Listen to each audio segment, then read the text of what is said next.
മുജാഹിദ് മൗലവിക്ക് നേരെ വധശ്രമം. KNM കാഞ്ഞിരമുറ്റം unit ഭാരവാഹിയും പണ്ഡിതനുമായ Mujeeb സലഫിക്കു നേരെ wisdom Islamic organisation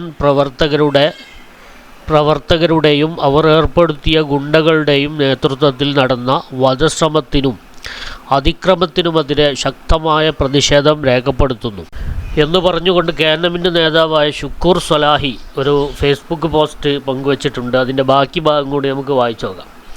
സംഭവത്തിൽ പങ്കാളികളായ അക്രമികളെ കണ്ടെത്തി നിയമത്തിന് മുന്നിൽ കൊണ്ടുവരണമെന്നും കുറ്റവാളികൾക്കെതിരെ അടിയന്തര നടപടി സ്വീകരിക്കണമെന്നും ബന്ധപ്പെട്ട അധികാരികളോട് ആവശ്യപ്പെട്ടു.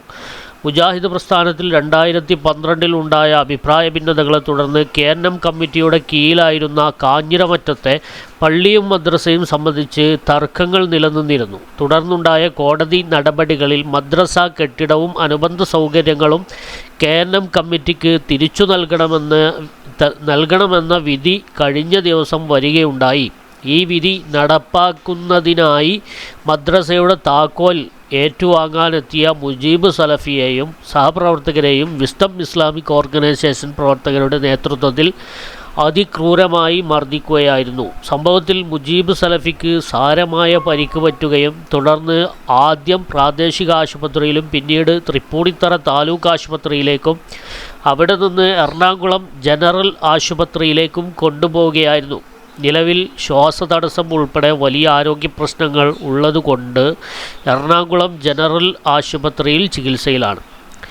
മതത്തിൻ്റെ പേരിൽ പ്രവർത്തിക്കുന്നു എന്നവകാശപ്പെടുന്ന വിസ്ഡം ഇസ്ലാമിക് ഓർഗനൈസേഷനും പോഷക ഘടകങ്ങളും രാജ്യത്തിൻ്റെ ഭരണഘടനയോടും കോടതികളോടും സ്വീകരിക്കുന്ന ഈ സമീപനം അങ്ങേയറ്റം പ്രതിഷേധാർഹമാണ്. നിയമവും നീതിയും നിലനിർത്താൻ ഉത്തരവാദികളായ നിയമപാലകർ വിസ്ഡം പ്രവർത്തകർക്കെതിരെ കർശനമായ നടപടി സ്വീകരിക്കണമെന്നാവശ്യപ്പെടുന്നു. Zubair Peediyekkal, president ISM Kerala. Shukoor Swalahi, general secretary ISM Kerala. പ്രിയമുള്ളവരെ, ആലോചിച്ച് നോക്കൂ. 2012 ഉണ്ടായ മുജാഹിദിലെ ഭിന്നത, ആ ഭിന്നത നീണ്ട 14 വർഷങ്ങൾക്ക് ശേഷവും അവസാനിക്കാതെ അടിയിലും കുത്തിലുമൊക്കെയായി തുടരുകയാണ്. കേവലം സംഘടനാപരമായ ഭിന്നതയല്ല, മറിച്ച് ആദർശത്തിലുള്ള തൗഹീദിലുള്ള ഭിന്നതയാണ്, ഷിർക്കിലുള്ള ഭിന്നതയാണ്. ആരാണ് മുശ്രിക്ക് എന്ന് പരസ്പരം തിരിച്ചറിയാൻ കഴിയാതെ ഇരുവിഭാഗത്തിനെയും പരസ്പരം മുശ്രിക്കാക്കിയും എന്താണ് തൗഹീദ് എന്ന് തിരിച്ചറിയാതെ ഇരുട്ടിൽ തപ്പുന്ന ഒരവസ്ഥയാണ് മുജാഹിദുകൾക്കുള്ളത്. മാത്രമല്ല, അതിൻ്റെ പേരിൽ ഇരുട്ടടിയും തുടർന്നുകൊണ്ടിരിക്കുകയാണ്. ഒരു കാലത്ത് സുന്നികൾക്കിടയിൽ സംഘടനാപരമായ അഭിപ്രായ വ്യത്യാസങ്ങളുണ്ടായി. APK എന്നിങ്ങനെ 2 ചേരികളായപ്പോൾ നിങ്ങളിൽ ഏത് വിഭാഗമാണ് സ്വർഗത്തിൽ എന്ന് കവലാന്തരം പ്രസംഗിച്ച് നടന്ന മണ്ടന്മാരാണ് ഈ മുജാഹിദുകൾ. കാരണം സംഘടനാപരമായ ഭിന്നതകൾ മാത്രമാണ് സുന്നികൾക്കിടയിൽ ഉണ്ടായിട്ടുള്ളത്, ഒരിക്കലും വിശ്വാസപരമായ ഭിന്നതകൾ ഉണ്ടായിട്ടില്ല. എന്നാൽ ഇവിടെ തൗഹീദിലും ഷിർക്കിലുമാണ് ഭിന്നിച്ചിരിക്കുന്നത്. യഥാർത്ഥത്തിൽ ഇവർ തൗഹീദ് കൃത്യമായി മനസ്സിലാക്കുകയാണെങ്കിൽ ഈ ഭിന്നത ഒഴിവാക്കാമായിരുന്നു. അങ്ങനെയാണെങ്കിൽ മുജാഹിദ് എന്നൊരു വിഭാഗം തന്നെ ഇവിടെ ഉണ്ടാകുമായിരുന്നില്ല. യഥാർത്ഥ തൗഹീദ് മനസ്സിലാക്കിയിരുന്നെങ്കിൽ മുജാഹിദ് എന്നൊരു വിഭാഗം ഉണ്ടാകുമായിരുന്നില്ല.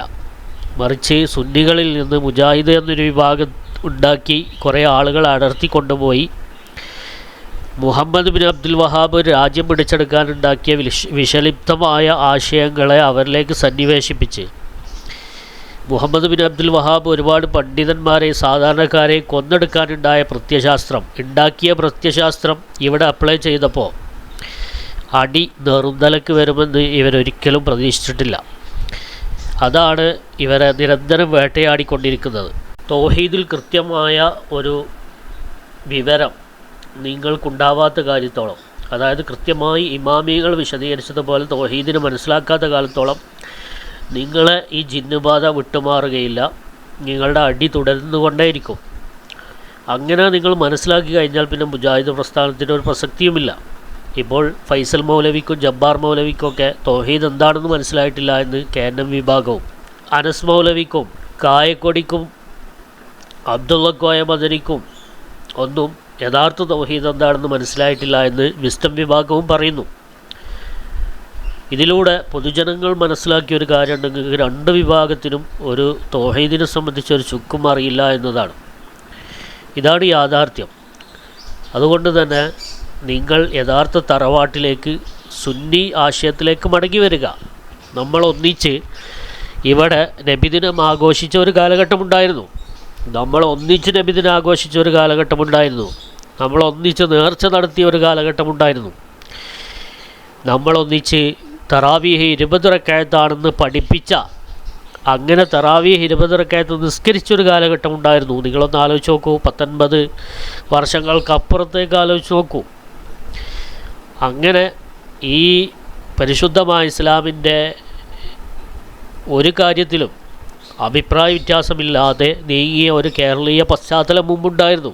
അവിടെ നിന്ന് എന്നാണ് നിങ്ങൾ പുതിയൊരു തൗഹീദുമായി ഇവിടെ കടന്നു വന്നത്, അന്നു മുതൽ ഇവിടെ പ്രശ്നങ്ങൾ ആരംഭിച്ചു എന്നതല്ലേ യാഥാർത്ഥ്യം. അപ്പോൾ ആ പഴമയിലേക്ക്, പാരമ്പര്യത്തിലേക്ക്, തറവാട്ടിലേക്ക് നിങ്ങൾ മടങ്ങി വരുന്നത് വരെ അടികൊണ്ട് കിടക്കേണ്ട ഒരവസ്ഥ നിങ്ങൾക്ക് ഉണ്ടാകും. മാത്രമല്ല, ഈ ഇരുട്ടടി ഒരിക്കലും അവസാനിക്കാൻ പോകുന്നും ഇല്ല എന്നാണ് നമുക്ക് സൂചിപ്പിക്കാനുള്ളത്. എന്തായാലും ഒരു മനുഷ്യൻ എന്ന നിലയ്ക്ക് ഈ ഒരു സംഭവത്തിൽ നമ്മൾ ഖേദിക്കുകയാണ്, അനുശോചനം അറിയിക്കുകയാണ്. അള്ളാഹു എല്ലാവർക്കും സൽബുദ്ധി പ്രദാനം ചെയ്യട്ടെ. ആമീൻ. അസ്സലാമു അലൈക്കും വറഹ്മത്തുള്ളാഹി.